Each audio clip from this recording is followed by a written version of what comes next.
Olá, sejam todos e todas muito bem-vindos e bem-vindas a mais um episódio de Origens com Lígia Zottini, Gabi Maciel.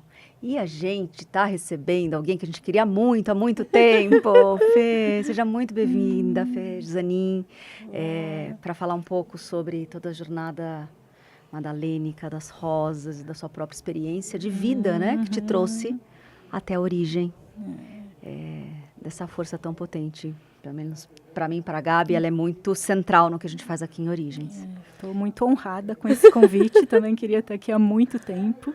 É uma felicidade imensa estar aqui. Seja bem-vinda. Obrigada. E como a gente abre, Fê, aqui os nossos episódios com entrevistadas e entrevistados, a gente pode abrir desse grande universo cósmico que é o que é Origens para você, né? Então, o que a origem te trouxe para cá hoje? E a gente passa a voz e esse campo aqui do tempo e espaço. Eu posso responder lendo um trechinho do livro? Sim, com certeza. Ele diz assim: a energia que gera um ser humano é a mesma que gera universos. Por ela nascemos na matéria e é através dela que voltaremos ao seio do absoluto. Eu vos digo que é brutal a força dos sentidos, que é descomunal o poder de atração da materialidade. A matéria anseia por Deus, que por sua vez anseia por conhecer a si mesmo por meio dela. Estar diante desta força é como estar diante de um poço, em que podemos ver a água, mas não podemos a alcançar. E quanto mais a desejamos, mais sedentos ficamos. Um dia a sede será tamanha que nos fará atirar-nos num poço. E então ou nos afogaremos ou tocaremos a origem. E nela há um manancial abundante que nos matará a sede para todo sempre. Não falo da origem de nossa genealogia em Jacó, mas sim daquela de onde nasceu o Deus que criou Adão. Que lindo! Ai, eu amo esse trecho. Bem, amo todo esse capítulo, né? Então, Por favor. Então, eu quis escolher esse trecho porque eu acho que são duas origens. Né? Duas, são milhares, né? Mas duas basais. Eu quero falar um pouco do processo que eu estou vivendo, mas não quero me concentrar nele porque Tá não bom. é esse o tema, mas eu acho que ele vai me levar a Madalena. Tá bom. Eu acabei de operar um câncer de mama. E a pergunta que eu mais ouvi durante esse processo foi: você sabe qual é a origem do seu câncer?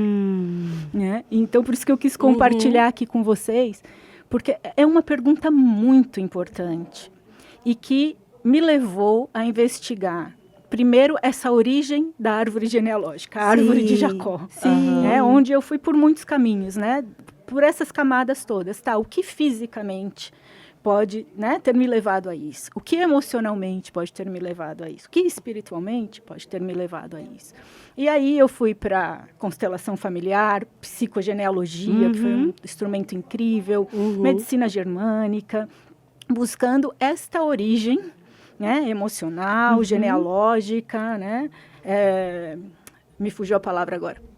Mas o caminho por passar por todas essas camadas é para chegar nessa outra origem. Sim. Que eu acho que quando a gente vive um processo, né? Porque eu digo um processo e não uma enfermidade, porque eu acredito que é cura e não doença. exato. Dessas várias dimensões. Né? Mas isso me faz perguntar cada vez mais, né? Como tocar esta origem madalênica. Essa origem do silêncio, desse Deus que criou Adão, do absoluto. E você sabe que a sua fala se conecta a um momento muito curioso do hoje para mim, nesse tempo da gravação, que é diferente do tempo que as pessoas vão receber, talvez meses na frente desse seu processo. A gente vem direto agora do AC Camargo. Eu também estava lá, explorando e tentando entender um nódulo na minha tireoide. Eu ainda não sei a natureza dele, mas ele é uma natureza suspeita. E é verdade mesmo isso que você traz, assim, a primeira coisa que... Eu sou muito correta com os meus exames, eu faço de tempos em tempos, então, assim, o que quer que eu tenha co-criado aqui entre a origem de Jacó e a origem que pertence a esse momento da expressão, seja da cura, da limpeza, do expurgo, da multidimensão, tudo isso que você trouxe aí, faz 1 ano e meio só. Porque 1 ano e meio atrás não tinha nada lá. Então, que tempos são esses, né? Que ademais de ter uma origem que é genética também, tem a ver com isso, que tem a ver com a cocriação, né? Aí automaticamente você vai, o que aconteceu nesse 1 ano e meio? O que quer que seja a resposta? Eu acho que a gente caminha consciente nesse processo. De que parte foi minha, parte é manifesta na minha genética e parte tem a ver com o que eu estou curando agora, né? Porque se isso não me leva, isso me cura, né? Então, curiosamente, a gente se encontrou nesse momento exato, né? Honro você por trazer essa reflexão clara, que também está permeando aqui, até eu saber o que é. Essa é a parte do suspense, né? Onde a gente descobre muitas coisas. Entre esse se né, e o sim ou não, tem um mundo de possibilidades. O se é um universo de possibilidades. Né? Fê, eu acho que para todo mundo que te conhece, você é uma referência, né, nacional, mundial, sobre estudos em Madalena. Quem tem a oportunidade de estar intimamente conectado com o seu trabalho, logo entende a profundidade e a seriedade, a retidão, né, que você traz isso. Mas eu acho que eu começaria dizendo... Como veio para você? Eu acho que essa origem, você está aqui com um livro seu, para quem está vendo a gente pelo pod, só no Spotify, não está vendo que ela está com um livro aqui na mão. Que foi algo que você tem muito cuidado em dizer que não é mediúnico, mas que tem uma grande carga inspiracional nessa jornada sincrônica a ele existir na matéria. Como foi o seu coagulátil e como é que Madalena te vem? Eu estava conversando com a Gabi outro dia, né? Que ela, quando chega, ela chega chegando, né? Sim, não é sutil. Não. Mas eu volto há muitos anos, quando eu tinha exatamente 27 anos atrás, 28 anos atrás, quando eu tinha 20 anos de idade, eu entrei num grupo de gnose alquímica. E ali eu participei da minha primeira missa gnóstica. E eu tive pela primeira vez uma espécie de visão. Eu estava ali de olhos fechados, e no meio da missa, o sacerdote falando, e de repente aparece na minha frente, assim, uma taça dourada com 2 rosas vermelhas assim, cruzadas, e a taça no meio. E aquilo foi tão real que eu até pulei, sabe? Quando a imagem vem, assim. Eu nunca tinha vivido algo tão palpável. E quando acabou a missa, eu cheguei para ele, né, e perguntei o que significa isso, né, para o sacerdote. E ele falou para mim, um grande amor que está chegando. E eu, na época, com 20 anos de idade, estava esperando o príncipe encantado. E logo depois comecei a namorar o enteado do sacerdote. Falei, é isso, esqueci dessa história. Passou, né? Os anos se passaram e agora, há pouco tempo, né? Porque na época eu não sabia que esses eram símbolos de Madalena. E há pouco tempo eu me lembrei dessa história e eu falei, nossa, ele não podia estar mais certo, né? Porque realmente foi o maior amor que eu poderia sentir, que já estava chegando naquele momento. Só que nesses primeiros anos eu estudei muito, sempre fui muito conectada com o Egito desde bebê. Então, eu estudei muito essa vertente feminina através de Isis.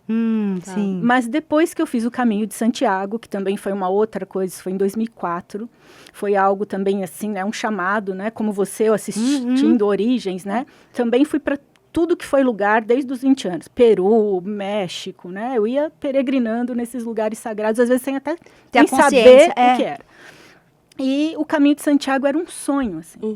E uns dias antes de ir, eu passo aqui por uma livraria na Avenida Paulista e vejo um livro, não sei se vocês conhecem, que chama Os Templários, que é um monge com uma capa negra, né? Um dos mais antigos, assim, muito bom. E eu não fazia ideia o que era um templário. Mas quando eu vi aquela capa, eu sabia que eu sabia. Não podia levar o livro para o caminho, né? Quando eu voltar eu leio. Só que chegando no Caminho de Santiago era Maria Madalena para todo lado e tudo construção templária, né? Então quando eu voltei eu fui mergulhar nos templários e eles me levaram até ela. Eu acho que existe muito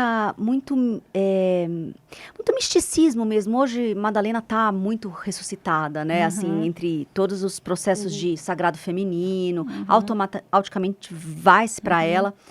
Mas eu acho que tem um lugar que é menos o doce que eu acho que tem, né? Ela tem a doçura, mas ela tem uma... Toda vez que eu sinto o campo dela, é isso que você falou, chegando, porque ela traz uma... É um vermelho, não é rosa, entendeu? Exatamente. Pra mim é sempre isso, o vermelho não é rosa. Então, quem é essa Madalena? É uma rainha, nesse sentido da coluna ereta. Eu sinto ela nessa retidão, né? Sabe que eu nunca consegui ver nos meus sonhos, nas minhas meditações, o rosto dela. Mas eu vivi uma meditação uma vez, onde eu a via na floresta de São Paulo. E os animais todos iam se curvando perante ela, né? Até saiu um capítulo do livro que fala disso. E era de uma majestade, né? De uma A real honra, nobreza, uma né? nobreza, né? Que a vontade realmente era como se eu fosse um daqueles animais e eu precisasse me ajoelhar e me curvar diante dela. Né? Então, é magnânima. Sim. Ai, nossa. Pode ir? Posso falar? Pode. Que olha, eu falo que assim, esse processo dela, né, e até trazendo já um pouco da geometria que se manifestou nesse encontro de hoje, ela tem uma presença e uma força através dessa retidão, porque ela está tão conectada entre céu e terra, porque ela é essa conexão, que quando nas trocas de offline a gente abrir esse campo da geometria manifesta, em nenhum momento veio essa dúvida do que seria essa geometria. Ela simplesmente determinou qual era e qual seria ela. Então, para quem está nos ouvindo aí hoje e tiver a oportunidade de ver, é uma geometria muito diferente do que a gente já trouxe para Origens, porque teria que ser uma geometria única dela, de Madalena, que traz essa força, traz a retidão. Para mim, força, retidão e essa realeza, mas é uma realeza de essência que ela não precisa fazer força para ser, ela simplesmente é. Exato. E é através do silêncio. Para mim, essa fala sua, que está muito presente na sua obra, é esse silêncio. É no silêncio que ela se manifesta. É, porque ela foi silenciada Exato. milênios, né? Eu acho que para quem está nos escutando, e tudo que eu aprendo vem a partir dessa sua referência, para mim, Madalena chega em Sedona. Antes disso, eu tinha muito pouco conexão, então é muito recente, porque Sedona para mim foi 2018. A hora que eu chego, eu sou iniciada no Templo de Isis para poder fazer os elixirs, a base da intuição mediúnica, e eu só faço para pessoas muito próximas, né? Diferente de outras referências como Tânia, né? E que faz isso de um lugar que de alguma forma sai para fora. Eu trouxe ele com a missão de ser muito próximo. Quando eu dou para alguém, é porque tem conexão de muitas vidas, né? E ainda assim, é bem cirúrgico. Desse lugar, ali era o Templo de Isis. E foi aonde veio os manuscritos de Madalena. Era uma Madalena que eu nunca tinha ouvido falar. Porque, para mim, eu tinha acabado de receber em 2016 que a Igreja Católica tinha ajustado a identidade dela. Ela nunca foi a prostituta. Eu não sei se para quem está escutando agora, isso pode ser a primeira vez. É muito importante. Porque é super recente. Ela não é. Então, muitos... você já viu? Todo mundo deve chegar em você e falar, já viu o seriado da Netflix? Aquilo não é real, entendeu? Não é real, gente. Então, assim, ajusta um pouco a ideia, porque a gente está conversando partindo do pressuposto que todo mundo já está onde a gente está, minimamente. E a maioria ainda acha que ela é prostituta e que talvez ela era só alguém que estava ali. Ninguém fala da apóstola dos apóstolos, ninguém fala da potência que ela era como casal alquímico com Cristo. Eu acho que tem uma chave que você decodifica aqui no Brasil, que eu vejo pouquíssimas pessoas fazendo isso, entendeu? Então, tem algumas coisas importantes na sua fala, né? Essa questão dela não ser prostituta aconteceu em 1969. Foi ontem. E os primeiros pais da igreja, os primeiros pensadores, sempre olharam para Maria Madalena como sendo Maria de Betânia. E hoje se atribui muito isso ao Papa Gregório, né? Porque tem toda essa história que lá em 591 o Papa Gregório, né? Ele amalgamou essas mulheres, mas não é que ele foi o primeiro a fazer isso. Era um pensamento que já vinha, ele está ali no século VI, isso já vinha desde o século II. Claro que ele usou isso, né? Para os fins que ele precisava. Mas o que a igreja fez agora em 1969? Para redimir, eles não... Para acertar um erro, eles criaram outro. Eles separaram Maria Madalena de Maria de Betânia. E a academia vai junto. Né? Então, muitos... Imagina, né? A que lavou os pés de Cristo é uma e a dos 7 pecados é outra. Tanto que na própria série The Chosen, né, é maravilhosa, mas é bem acadêmica. São separadas. São separadas. Né? Para mim, sempre foram a mesma pessoa desde sempre. Né? Porque eram a irmã de Lázaro, a irmã de Marta. Só que desde os primeiros séculos também, e depois São Tomás de Aquino, ela era chamada de apóstola dos apóstolos. O que o Papa Francisco fez foi retomar isso, porque muita gente diz, o Papa Francisco fez isso em 2016. Foi muito importante o que ele fez, mas não foi ele quem disse isso, né? Ele retomou algo que vinha desde os primeiros séculos, e que é importantíssimo nesse momento. Nossa, é muito... Se a gente parar para pensar nesse processo de desassociar, é como se... Assim como muitas coisas que a gente já vem falando de origens também, desde os primeiros episódios, essa desassociação, essa fragmentação da consciência e do nosso tempo para que a gente não conseguisse se conectar. Então, quem vai sair dessa camada e questionar e buscar como você, como a gente conecta e a gente consegue expandir. Agora, para muitos estudos, e até eu mesma lá atrás, quando comecei a buscar, porque não é óbvio, não são estudos que você vai abrir e vai, não, aqui você está falando sobre Madalena. Existem códigos aí que a gente precisa desvelar e que, para mim, acho que no seu livro traz isso, amarrou muitos pontos para mim, mas não é óbvio. Então, por isso acho que talvez ali foi fantástico essa colocação, porque não é óbvio. Então, essa desassociação que foi feita foi para que a informação e a consciência não pudesse ser reconectada. E o que o Francisco fez foi ele só refez uma ponte que já existia, que foi quebrada da consciência, e que agora é um outro desvelar, né, que a gente está falando aqui agora. E assim, para mim, quando eu sou iniciada no Templo de Jesus lá em Sedona, a sacerdotisa que estava iniciando, ela pediu para a gente ter 2 livros trazidos para casa, que era o manuscrito de Madalena, né, o Magdalene Manuscript, e o Ana, a avó de Cristo, porque traz uma Madalena que foi, assim como Maria, foi iniciada, elas não aconteceram por acaso, porque se um Cristo não aconteceu por acaso, como é que a mãe e a potencial parceira, apóstola e a contraparte feminina daquele grande corpo que veio no masculino seria por acaso? Então, tem toda uma iniciação essênica, com bases mais antigas no Egito, que talvez bases mais antigas que a gente não consiga mapear. Fala um pouco disso, esse início de preparo naquilo que você pode abrir. Bom, eu acho que quero só voltar numa questão muito importante que você trouxe, né? Que ela foi silenciada, né? Por 2000 anos. Sim, mas com ela nada está fora do script. Exato. Né? Aquilo, a gente precisava, como humanidade, viver isso. Então, eu digo que os dois, né? Quando se fala em Madalena, a gente automaticamente está falando em Jesus. Sim. Quando a gente fala nele, a gente está falando nela. E nesses 2000 anos, a gente estava falando nela sem saber. Então, quando ele estava encarnado, ele fazia, né, um dos eixos da cruz. Né? Esse eixo horizontal. Quando ele desencarna, ela passa a fazer o eixo horizontal e ele o vertical. Maravilhoso. Então, eles vão trocando essa sustentação. Então, esse silêncio não foi por acaso. E até a questão da prostituída, né, que nunca foi, não tem isso em lugar algum da Bíblia, mas eu falo como ela é generosa. Porque até esse arquétipo ela nos mostra, porque nós nos prostituímos o tempo inteiro.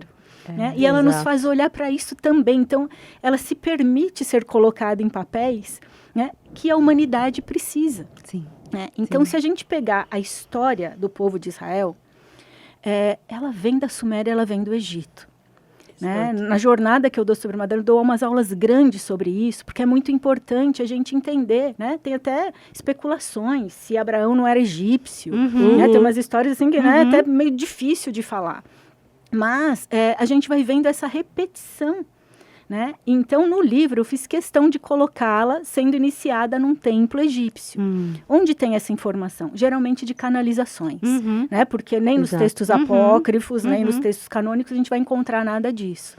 Né? Então, são várias canalizações. Muitas vezes, elas, né, divergem, mas voltam para esse lugar, né? Especialmente Egito. Então, eu fiz questão de colocá-la aí. E a gente vê a própria unção, né? Messias, né?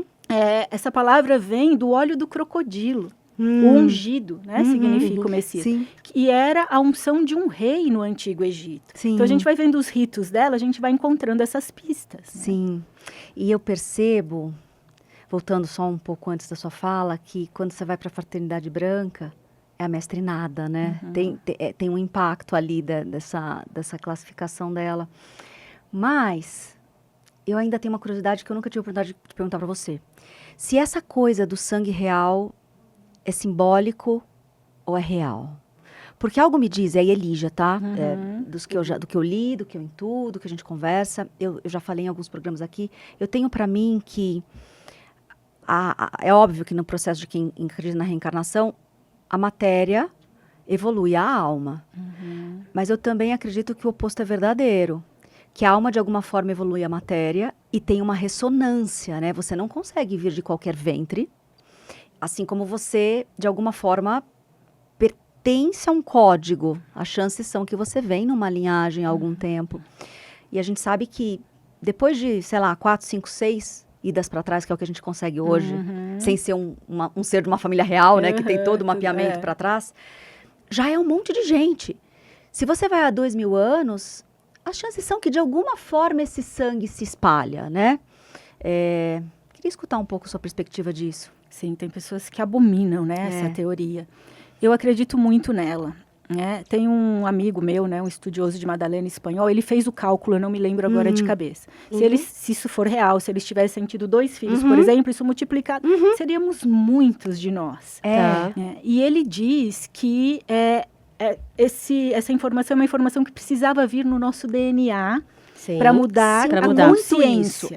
Sinto muito isso, que tem um código que passa nesse sangue. Que precisou sair de alguma forma e ser espalhado. Um elevador biológico. Isso, exatamente. Sabe? Mas aí a Helene, nossa amiga, Helene, amada, exato. Ela disse uma coisa uma vez numa das nossas aulas, que eu falei, uau, não tinha pensado nisso. A Helene sempre faz isso com a gente. Né? Ela sempre traz uma perspectiva. E aí ela falou, mas quando o sangue dele entrou no Gólgota, isso já aconteceu com o planeta inteiro.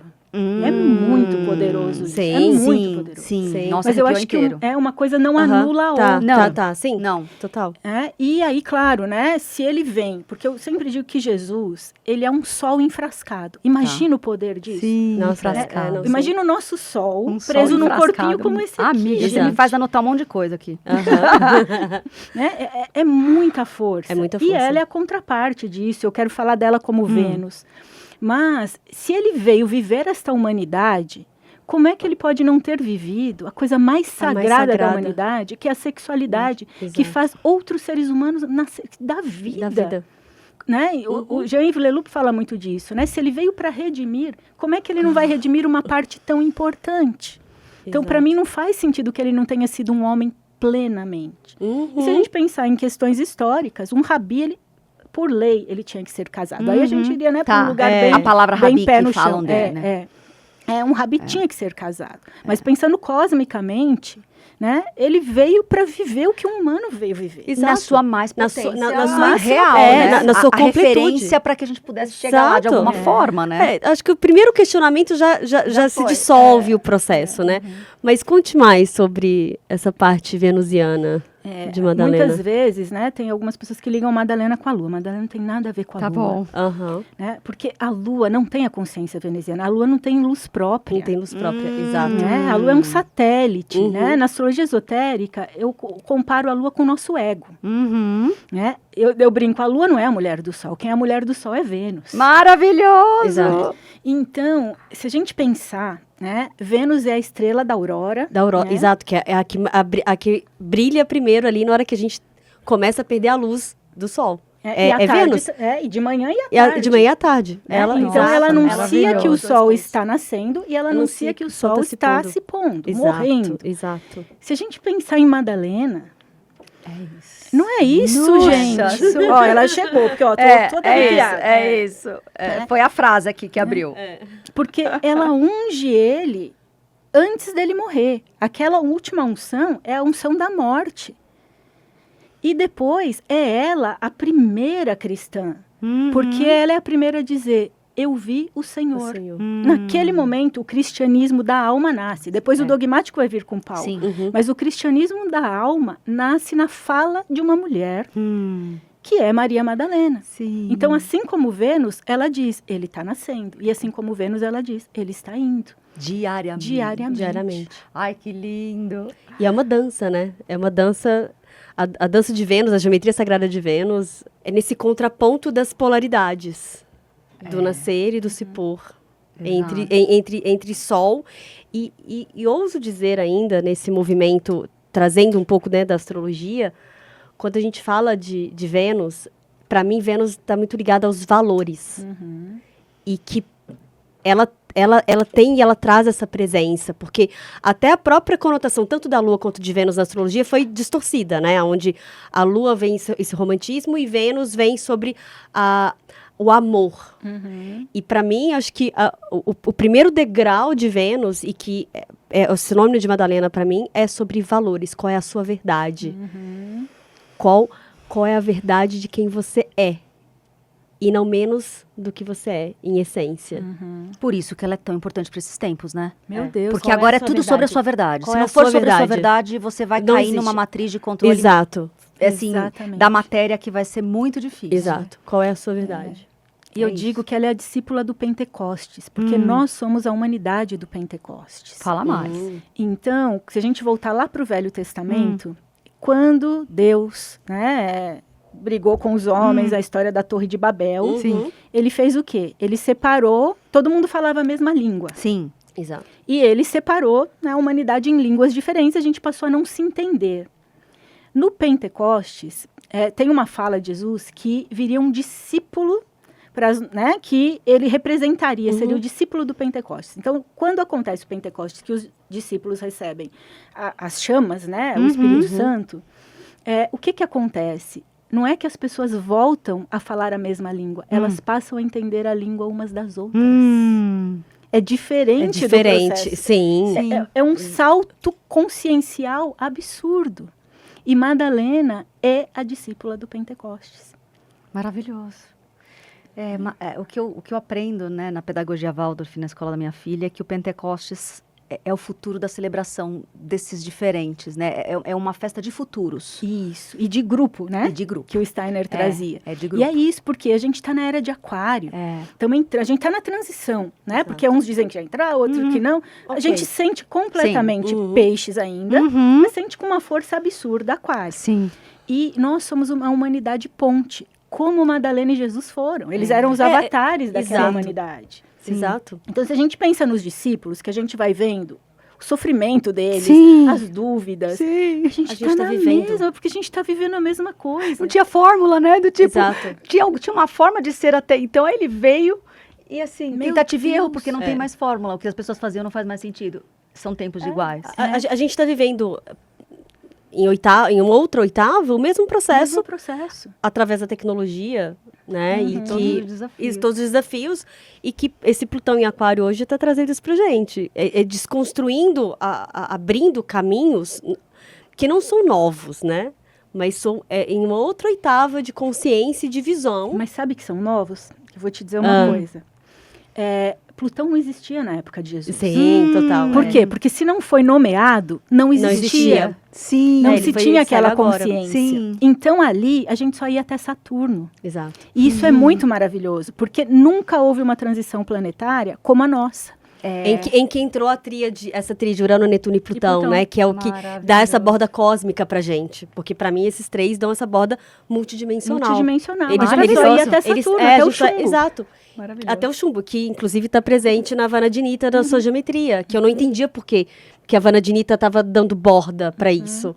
Porque é sobre isso, porque o além dessa borda, que é o que a gente já conversou também no offline, que eu falo que esses três planetas, a gente que está sendo esse canal da manifestação, da compreensão dessas consciências cósmicas multidimensionais. Eles não tinham, e nós estamos vivendo, através da experiência. O que é, não sei. Não sabemos. Mas pensa, né? Eles se chamam transgeracionais. Transgeracionais. Gente, olha essa palavra. A gente não precisa mais ficar preso na árvore de Jacó. Exato. E que é o que repete, desculpa Não, te cortar, imagina. mas assim, repete algo que você falou. Eu fiz a jornada com a Tânia, a sua aula específica sobre o Gayatri, porque ele foi muito imperativo no meu despertar de consciência em 18, 19, né? De eu escutar ele por meses, assim. E eu acho que depois que eu vi a tua aula, repito a frase que ficou para mim, né? Não sei se você disse com essas palavras, mas o que eu interpretei foi que Gayatri, de alguma forma, que o coração do meu coração se conecte ao coração do Sol central. E é isso que eu repito todos os dias quando eu olho para o sol, mesmo que o sol não esteja lá. Então me emociona. E aí você fala alguma coisa ali na aula que as pessoas... Hoje está muito comum você fazer mapa astral, né? E aí você fala sobre quem não é iniciado, a pessoa média, o iniciado e o mestre, e como ela lida com o seu mapa. E eu não sei se eu vou saber reproduzir, e aí eu gostaria que você me ajudasse, que é mais ou menos quem não é iniciado sofre o mapa, quem é iniciado tem consciência do mapa e quem é mestre, já não lembro mais. Isso vem pela astrologia Eu não tô lá, eu esotérica. só tô aqui, talvez iniciado, consciente do mapa. Todos nós também no meio. Então, isso vem da astrologia esotérica e tem uma ligação muito forte com essa força crística, né? Tá conectado com o nosso papo aqui. Então, a gente tem o nível chamado nível das massas, que é o nível conectado aos sentidos. Né? Não é que seja melhor ou pior, todos nós já passamos por aí, porque é simplesmente evolução. E a gente precisa, né, desses níveis, senão destrambelha tudo. Então, nesse primeiro nível, eu digo que é o que eu vejo, o que eu sinto, o que eu toco. Né? Então, quando a gente está nesse nível, a gente... É só o que eu estou vivendo aqui e ponto. Então, neste nível, o mapa astral, a gente está totalmente submetido a ele. Né? Você vai no astrólogo, né? O astrólogo vai te dizer, olha, você vai casar em abril, casa. Né? Você vai bater o dedinho em agosto, bate. Vai bater. Né? Porque realmente é literal. Por quê? Porque nesse nível não se sabe de uma coisa, que existe o livre-arbítrio. No segundo nível, que aí eu posso afirmar que nós estamos, por quê? Porque a gente é arrogante? Não, porque se a gente está aqui tendo essa conversa, né? Alguém que vai procurar um mapa astral é porque em algum momento fez a pergunta, quem sou eu? No momento que a gente se pergunta isso, a gente entra no segundo nível, que é o nível do discípulo. E aí o terceiro nível é o nível do iniciado. Esse já não é mais submetido às forças cósmicas. Né? Daí a gente poderia, que a gente não tem tempo para isso, mas a gente poderia ir para o mito de Sofia. Né? A gente não é mais submetido a essas forças quando se chega nesse nível. E nós vemos isso na crucificação. Jesus e os dois ladrões. Um que, né, olha para ele, não vê nada, a cruz da massa. Porque se a gente pensar na astrologia, 12 signos, as 3 cruzes, né? Cardinal, fixo e mutável. Então tem aquele ladrão que não percebeu nada, tem o Dimas, né, que é uma das passagens mais lindas da Bíblia, né, que ele diz, ele é um inocente, ele não tinha que estar aqui. E Jesus diz, né, em breve a gente se encontra, né, no reino do céu, que é o discípulo. E Jesus, o próprio iniciado, o grande mestre. Ai, que lindo, emocionante. Eu falo que quando eu comecei a me aprofundar nessa parte cósmica, quando a gente vai entrar na astrologia desse lugar que está além, até mesmo do livre-arbítrio, que é a hora que a gente sobe e entende essa totalidade, quando Urano abre para essas desconstruções, dessas camadas que a gente foi colocando ao longo das nossas crenças, ao longo da nossa vida, e Netuno traz essa conexão que vai além do óbvio, em que a gente se permite trazer intuição sem os julgamentos, e Plutão abre exatamente para o novo. E é um universo que não tem forma. Isso para mim foi um grande desafio. Na hora que eu vi que não tem forma, que a forma se manifesta no exato momento da alquimia interna do meu ser. E que é única minha, é única sua, que é única dela. E que ao longo da nossa jornada, ela muda. Ela não é estática, ela não é fixa. Que é o que, na hora que a gente pega um mapa e vai ler na astrologia convencional, a pessoa acredita que aquilo é fixo e que você não tem nem o livre-arbítrio para transitar por aquilo, porque o seu caminho já está traçado. Um grande astrólogo, Alan Léo, ele dizia: os sábios governam os seus astros, o tolo aos seus obedece. É esse que eu gosto. Ai, ótimo. E o livre-arbítrio que a gente tem como discípulo, ele é mínimo. Não é que Saturno não vai interferir na minha vida ou Plutão. Mas qual é a diferença? Eu escolho o que eu faço com aquilo. Exato. É o processo que eu trouxe no começo, sobre o câncer, por exemplo. Eu escolho se esse processo é cura ou é enfermidade. Né? Dependendo do jeito que eu lido com ele, eu caio. Né? Dependendo do outro jeito, eu subo. Isso é o livre-arbítrio. É só até aí. Eu não posso escolher, nunca vou ter câncer. A gente não sabe. A gente não sabe. É a forma como a gente alquimiza isso. Exato. Internamente. Né? E é o universo. Porque aí, na hora que a gente mergulha internamente da pele para dentro, é o universo cósmico que está aqui dentro e é infinito. Porque é o mesmo infinito que tem fora e tem dentro. E aí a gente tem as nuances dos movimentos através das escolhas que acontece a cada milésimo de segundo na nossa vida. Porque desse nível de consciência não é sobre vítima em nada, né? É sobre sobre construção de consciência. realidade, é sobre cura dessa vida e de muitas vidas, é sobre alinhamento, sobre aprendizados multidimensionais. Então, é sempre pedir segundo a ordem divina, né? Exato. Acho que para mim é sobre consciência mesmo, né? Consciência, para mim, acho que engloba tudo isso que a gente está falando aqui. E uma palavra muito importante que, né, já virou um clichê da minha fala, quem me segue vai ouvir mais de uma vez. Mas o que eu mais aprendi com Madalena é que a gente precisa ser um humano integral. Né? A palavra antropos que está nos evangelhos, né? Nos apócrifos especialmente, que é um ser humano que vive o seu corpo físico, a sua emoção, a sua astralidade, a sua espiritualidade plenamente. Porque divino nós já somos. A gente veio aqui para aprender a ser humano. Exato. Né? Então, ela nos ensina essa questão do acolhimento do paradoxo. Ai, que lindo. Porque a gente vive na dualidade, a gente vive no paradoxo. E a gente vive muito no ou. Madalena nos ensina o e. O e. Né? Eu não estou triste ou feliz. Eu posso estar triste e feliz. Eu posso estar doente e saudável. Exato. E por que não? São, né, todas as polaridades. E aí a gente vai para aquela fala do evangelho dela, que para mim assim é o máximo, né, da história madalênica. No evangelho de Maria Madalena, a gente tem aquela parte que ela vê Jesus, não sei se vocês lembram disso, que ele aparece para ela e ela diz para ele: Senhor, quando eu te vejo, quando eu contemplo a tua aparição, por onde eu te vejo? É pela alma ou é pelo espírito? E ele diz: nem pela alma, nem pelo espírito. É pelo nous que você me vê e é pelo nous que não foi encontrado o resto do evangelho. Exato. Para aí, do tipo assim... Como é que eles fazem isso com a gente? Arrancar a página, sabe? Tipo, tiraram. O que você acha que vem? Como é que você completaria? Eu não faço a menor ideia. Tipo, é o reticências que, tipo... O que é o nous para quem está nos ouvindo? O nous, ele é uma inteligência do entre. Tá. É justamente esse acolhimento do paradoxo. Né? Porque não é nem no espírito e nem na alma, é aquilo que está entre os dois. Jesus fala isso nessa passagem. É aquilo que está entre. Que é o nous. Né? É essa inteligência que só o reino humano tem. Do entre. Como escrevo nous? N-O-U-S. É isso mesmo, então eu coloquei certo. Ai, que lindo. E eu acho, isso que você me perguntou, né? Eu não sei o que vem depois, porque eu acho que a gente ainda não está preparado. Porque eu tenho certeza que quando a gente tiver... Porque tem outras cópias disso por aí. Sim. E olha que lindo, né? O Evangelho de Madalena foi encontrado em 1878 ou 6. Fim do século XIX, no Egito. Todos eles no Egito. Tá. Ele chama papiro berlolinense porque foi parar na Alemanha. Foi vendido para a Alemanha, está lá no Museu de Berlim. Tá bom. Mas os outros, né? Muitos foram encontrados nessa fase, mas aqueles mais famosos, que muita gente até acha que de Madalena está ali, não tá? Que são os de Nag Hammadi, onde tem Felipe, Tomé, maravilhosos esses textos. Eles foram encontrados em 1945, gente. Fim da Segunda Guerra. Foi ontem. E assim, pensa no nível de consciência, porque uma guerra é uma coisa muito terrível, mas também é um start de consciência absurdo.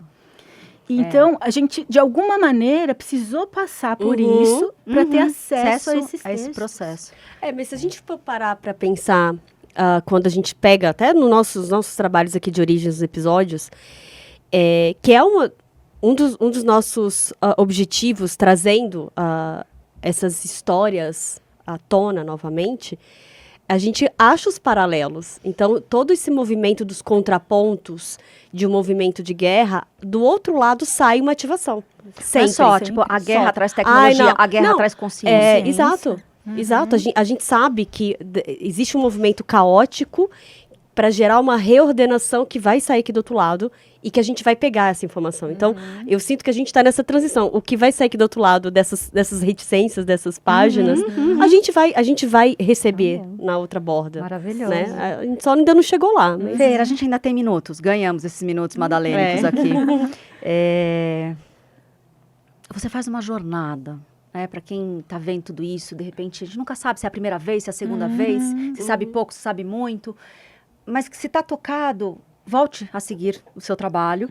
E parte do seu trabalho é levar as pessoas por onde, né, com a partida do Cristo, qual que é o caminho de Madalena? Por onde ela vai? E eu sei que você reproduz com as pessoas essa imersão já há muitos anos, né? De voltar às terras que ela pisou.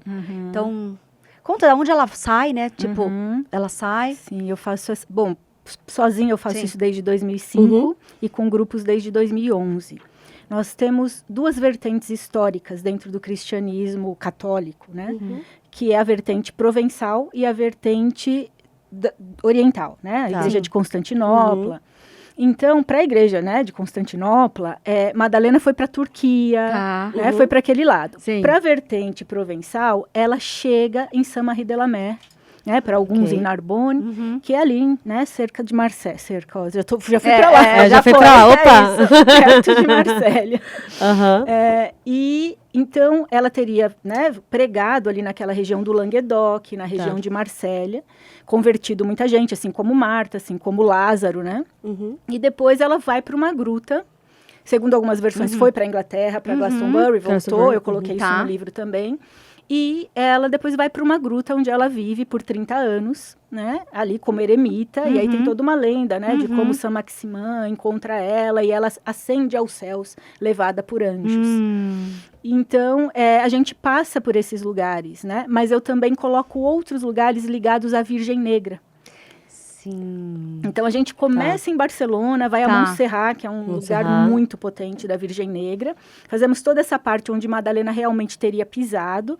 E depois a gente sobe por outros lugares até chegar no Monte Saint-Michel e Paris, né, ligados à Virgem Negra. E, claro, a São Miguel, que é o protetor de Marta, de Maria, né, dos irmãos de Betânia. Né? Ele é o protetor dessa família de Maria Madalena. Você falou família. Eu acho que a gente não pode fechar esse episódio sem fazer a pergunta, né? Houveram frutos potenciais, isso cada coração vai dizer a verdade dessa afirmação, mas me parece que tem uma filha, né, na linhagem dos estudos. Se você quiser trazer também esse campo e contar um pouco do que você sabe sobre essa potencial filha. Tem algumas versões também, né, de alguns estudiosos. Alguns dizem que ela teve 2 meninos e uma menina, outros ficam só na menina, né, que se chamava Tamar. Sara Tamar. Sara, eu conheço bastante o Sara, né? O Tamar, que Sara, em egípcio e posteriormente em hebraico, significa princesa. Então, Sara é um título, assim, né? como Maria. É um título, senhora, né, Maria? Então, Sara significa princesa Tamar, né? A palmeira. A palmeira, né? E olha que, tô toda arrepiada. Que a palmeira depois vai ser o símbolo dos mártires, né? E vem dessa, né, potencial filha, do nome dessa potencial filha de Jesus e Madalena. E ela teria chegado junto com Madalena, Lázaro, Saint Maximin, Marta, né, e tantos outros na barca que aporta ali em Saint-Marie-de-la-Mer. Então tem algumas versões também da Sara de Saint-Marie-de-la-Mer. E uma delas, ela seria a filha de Jesus e Madalena, Santa Sara Cali. Santa Sara Cali. A santa dos ciganos. Sim. E você falou sobre a linhagem das Marias Escuras. Tem muito da Maria Madalena como uma mulher de pele muito branca, cabelos vermelhos. E tem essa vertente que potencialmente ela não seria isso. Ela seria uma mulher de tez escura. Como é isso também, se as pessoas quiserem imaginá-la? Você falou que tem dificuldade de ver o rosto, mas e o resto? Não, eu sempre a vejo ruiva mesmo, né? A gente volta lá em Jacó, né? Esses ruivos da Bíblia. Tá muito ligado essa, né, descendência judaica. Mas a Virgem Negra, ela é o cosmos. É a noite de onde tudo surge. É da pele escura da Virgem Negra que o mundo brota. Então, Maria Mãe, ela está ligada a todas as virgens brancas. A Igreja Católica vai dizer que todas elas são Virgem Maria. Sim. Mas Maria Madalena está ligada a todas as virgens negras, que foi algo que os templários resgataram, porque eles foram buscar lá no Egito. E foi a partir dos templários que essas virgens negras começaram a surgir na Europa. Maravilhoso. E ela representa essa mãe cósmica, a grande mãe. Mãe Maria, que não é menos que isso, mas ela representa essa intermediária. Né? Então, é muito, muito incrível essa relação de Maria com Madalena, porque são 2 potências. Né? Imagina uma mulher ser escolhida para parir o sol. Né? Então, uma potência tremenda. Para receber o corpo e a outra para receber no corpo, né? Exato. Eu não sei nem afirmar essa frase de novo, perfeito, né? é isso, porque as 2 dão nascimento para ele. Sim, as 2 dão. As 2 dão nascimento. E é muito maravilhoso, né? Porque se a gente pensar em Mãe Maria, quando a gente não está bem, é o colo dela que a gente pede. É isso. Mas, ao mesmo tempo, ela é inalcançável, porque ela é perfeita demais. Mas, Então, é eu peço o inatingível. colo da mãe, mas eu nunca vou chegar na mãe. Madalena, pelo contrário, por isso a prostituta é importante. Porque ela traz Porque Porque ela traz traz humanidade. a humanidade. Né? Prostituta que ela nunca foi, mas que nos lembra da nossa prostituição anímica. Sim. Então, Exato. a Madalena é psicopompa, ela atravessa mundos, ela vê... Eu adoro isso. Ela vê ele ressuscitado, Sim, ela sim. atravessa as outras dimensões, mas ela também foi libertada de 7 demônios. Sim. É claro que a gente sabe que isso é um Sim. ritual de iniciação, de consciência, uhum. mas isso a aproxima de nós. Sim. Então, elas fazem um papel complementar de um feminino. Né? As Nossa, duas são um sim. feminino completo. Maravilhoso. Então, essas são a Virgem Branca e a Virgem Negra. Que lindo. E uma coisa, né? Eu sei que a gente está acabando, mas isso acho que é muito importante a gente falar, que é o meu estudo futuro. O Brasil, gente. Sim, a gente tem, né, a nossa padroeira. O Brasil é maravilhoso. A Argentina também tem uma Sim. padroeira negra. Mas, segundo esse estudo dos Desposini, que seria a linhagem sagrada, né? Se essa história realmente for... Eu acredito nela, Sim. mas, né? Cada um acredita ou não. Uhum. Se eles realmente tiveram descendentes, eles são chamados Desposini. Aqueles que vêm do sangue do Senhor. Tá. Uhum. Esposinha. E essa linhagem está muito ligada a várias casas reais europeias. Uhum. E uma delas é a casa dos Habsburgo. E vocês sabem quem foi um Habsburgo aqui? Não. A nossa imperatriz Leopoldina. Ah, Ela era filha do imperador do do Sacro Sacro Império Romano Romano Germânico. É isso, Desposinha. E se você analisar bem ela, Não tem nem o que dizer. tipo, Essa mulher é ela, incrível. você olha, ela se destaca na história, né? Tipo, não, ela se destaca pelas por mãos ela, dela, exato. com certeza. Totalmente. E Total- a própria família dos Bragança, se a gente for procurar, vai dar lá também. Mas a dela era diretamente ligada. E aí a gente pensa, a neta dela, a princesa Isabel. Isabel. alforria os escravos. Uhum. Né? Essa coisa da pele, né? A Virgem Negra, os filhos da Virgem Negra. Sim. Uhum. E mais, é a Princesa Isabel que coroa Nossa Senhora Aparecida. Então, se ela sabe, né? Se essa história Se essa é história- real, se ela sabia disso ou não, né? Se for real, Sim. com certeza Sim. sabia. Né? Mas, se não sabia, olha o tamanho disso. Né? Então, esse país que é chamado a pátria do Evangelho, o país do futuro, Sim. né? É um filho da Virgem Negra. É Maravilhoso. um filho de Madalena, porque Que quem fundou o Brasil foram os templários, não tem nada dessa história de descobrimento, né? Com Eles já certeza. chegaram exato, muito tempo antes. Eles vieram muito antes. É isso. Carregar as chaves e deixar outras chaves. Eu vou pedir, então, tava 47 aqui de episódio, isso. hein?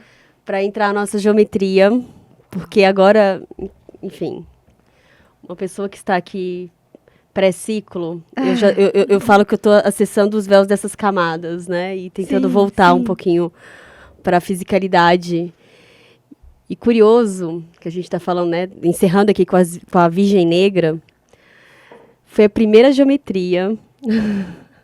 A geometria base de fundo negro, ela vem permeando alguns episódios nossos. Mas o cristal central dessa geometria, que é uma ágata Red Aí. Fox, ela é uma ágata negra.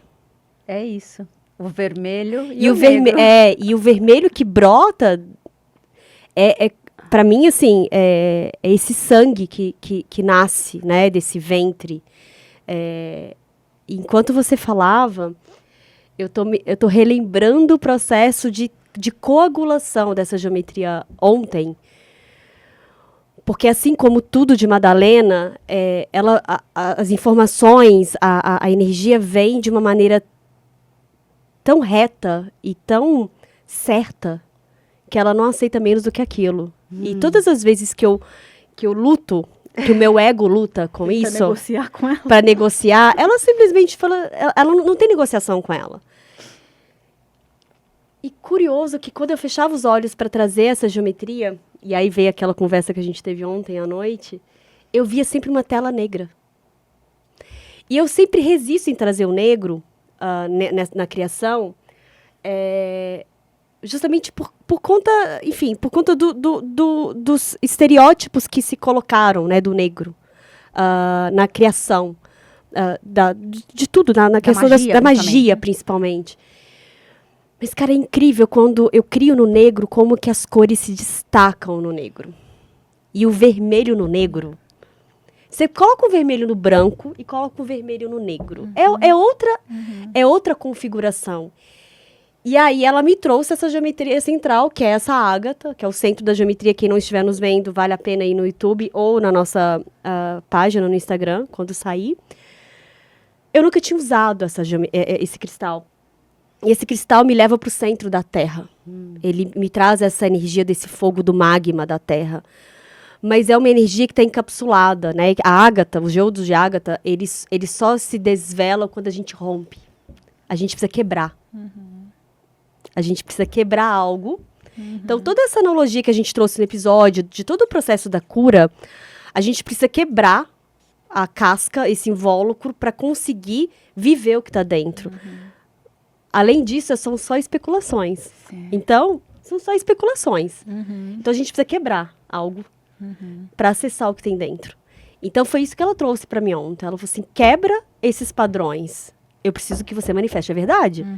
E a verdade que eu quero manifestar é essa. Não é menos do que ela, é ela. Tanto que quando eu criei e eu fotografei, eu te mandei, né, que eu sempre mando para os entrevistados, porque é a sua essência. É a alquimia da Fê com a Gabi e com a Li que manifesta a geometria, né? E aí, quando ela trouxe os elementos, que ela trouxe a vanadinita, que também é um mineral que é rico em chumbo,